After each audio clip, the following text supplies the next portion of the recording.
Hey everyone, John here, working on the old WJ, and I heard you might have poor fuel economy, hesitation when under throttle, your car is randomly stalling, and you might have a map sensor code. That's the key part here.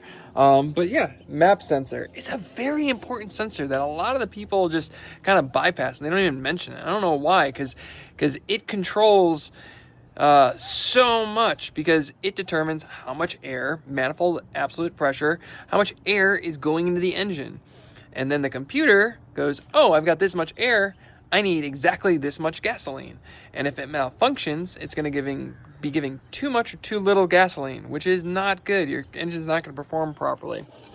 So to get to it easily, if you have to replace it, there's two T25 or maybe they're T20 Torx bits in the back. It's kind of hard to get to. You could try to fight it. It might be easier just to remove some bolts and get this alternator out of the way. The tensioner's down here. But the bolts are most likely seized in there. So be very cautious, get some heat on them, and make sure you don't snap them. Because if you snap them, it snaps into the engine, and then you're not going to be able to get them out. And it's going to be a big pain. For me, personal experience with the map sensor, I had a faulty map sensor intermittent. It was occasionally malfunctioning, and it would cause my engine to stall. So it'd be on the highway, and I'd just lose my engine, or at a stoplight randomly.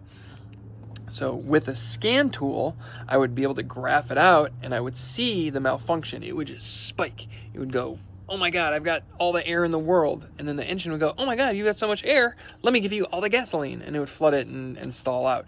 But I wouldn't be able to know that without graphing it out on my scan tool, which I think I was just using my phone.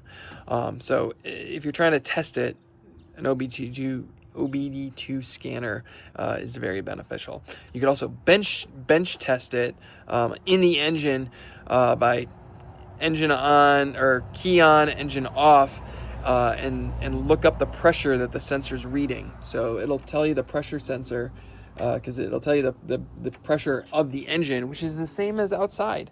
It'll be the same number. So just Google what the pressure in your area is, and it should match there. And if it doesn't, you have malfunction. You have something malfunctioning.